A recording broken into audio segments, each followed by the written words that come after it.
Halo, kenalin. Nama gue Mira. Gue udah lulus sekolah setahun lalu, dan baru sekarang gue berani cerita tentang pengalaman yang bikin gue kehilangan rasa aman selama bertahun-tahun.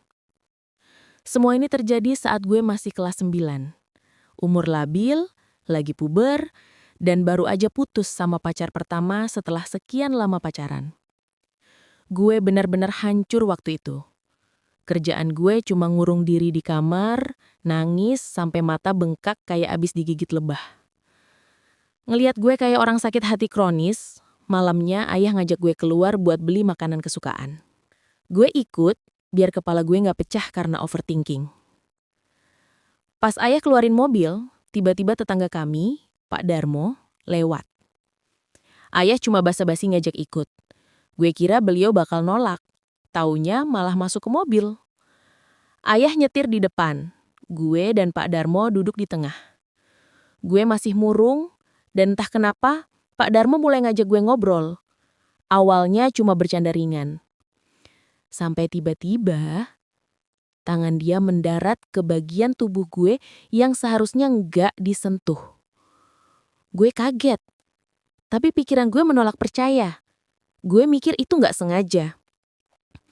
Beberapa hari setelahnya, saat rumah kosong, Pak Darmo datang.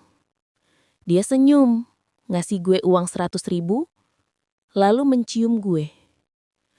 Gue benar-benar membeku, badan gue nggak bisa digerakin. Takut, jijik, marah, semua campur jadi satu. Begitu orang tua gue pulang, gue kasih uang itu ke ibu dan bilang, "Bu, ini tadi Pak Darmo ngasih, terus tiba-tiba dia nyium." Ibu cuma bilang, "Ya sudah, nanti ibu balikin, jangan dipikirin." Responsnya datar, dan itu bikin gue makin takut buat cerita lebih jauh. Akhirnya gue curhat ke Bibi Lani, saudara ibu. Dia marah besar dan bilang bakal ngonong ke keluarga. Beberapa minggu kemudian, ada kejadian yang lebih aneh. Hari itu, teman gue, Vira, ikut pulang ke rumah. Kita ngobrol lama di kamar dari siang sampai mau maghrib. Sebelum mandi, gue ambil celana dalam di lemari. Begitu gue pakai, daerah bawah gue langsung panas. Lama-lama perih kayak dibakar. Gue teriak kesakitan. Gue kira ibu abis megang balsem dan gak sengaja kena ke pakaian gue. Tapi ibu bilang, dia bahkan gak punya balsem. Gue nuduh Vira, "Lo isengin gue ya?" Tapi dia bingung dan bilang gak ada bau balsem di kamar sama sekali. Gue akhirnya ngecek semua celana dalam di lemari. Dan semuanya, semua bagian dalamnya telah dibalurin balsem. Saat itu, gue sadar. Ada orang sengaja masuk kamar gue dan melakukan hal menjijikan itu. Tapi kapan? Gue dan Vira ada di kamar terus. Gak ada yang masuk. Gak ada suara. Gak ada tanda apapun. Makin gue pikir, makin gue curiga sama Pak Darmo.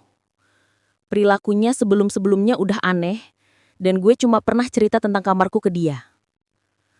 Karena ibu tetap nganggap ini cuma iseng, gue balik cerita ke Bibi Lani. Beliau langsung minta keluarga besar kumpul. Setelah diskusi panjang, akhirnya gue dipindah ke kamar kakak dan kamar lama gue dipasangi CCTV.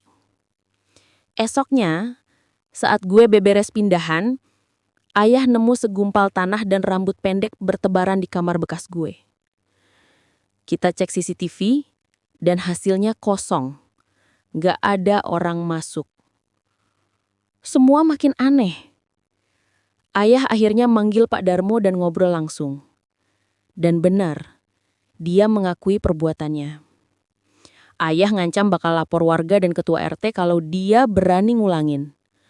Sejak itu, dia nggak pernah ganggu gue lagi. Walaupun di hati kecil gue, hukuman itu rasanya belum cukup. Pesan gue buat semua orang tua, tolong percaya sama anak kalian. Kadang mereka cuma butuh didengar, bukan disalahin.